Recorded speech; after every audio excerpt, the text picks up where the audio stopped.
Millet வச்சு ஒரு recipe பார்க்கலாமா? ரொம்ப சிம்பிளான ரெசிபி, ரொம்ப ஹெல்தியான பிரேக்ஃபாஸ்ட்டும் கூட. ராகி தோசை தான் எப்படி பண்ணலான்னு பார்க்கலாமா?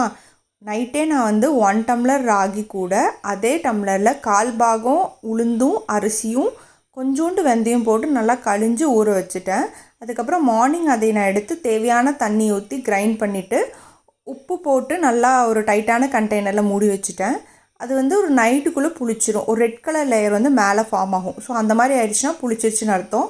ஸோ நம்ம நைட் அது யூஸ் பண்ணிக்கலாம். ரொம்ப கிறிஸ்பியாக வரும், ரொம்ப டேஸ்ட்டாகவும் இருக்கும். நான் எடுத்த அளவுக்கு நான் நைட்டும் தோசை சுட்டு அதையே நான் காலையிலையும் யூஸ் பண்ணேன். நாங்கள் 3 பேருக்கு ரொம்ப கரெக்டாக இருந்துச்சு. கரெக்டாக மாவு தீந்துருச்சு. ஸோ இந்த மாதிரி தான் இப்போ நான் ராகி தோசை செய்கிறேன். முன்னெல்லாம் நான் எப்படின்னா கடையிலேருந்து வாங்குகிற மாவை ஜஸ்ட் நம்ம கரைச்சிட்டு கொஞ்சம் அரிசி மாவு, நம்ம ஆட்டி வச்ச அரிசி மாவு போட்டு கலந்து சுட்டுருவேன், நம்ம கோதுமை தோசை சுடுற மாதிரி. பட் இப்போ நான் இதுதான் ஃபாலோ பண்ணுறேன். தேங்க்ஸ் ஃபார் வாட்சிங்.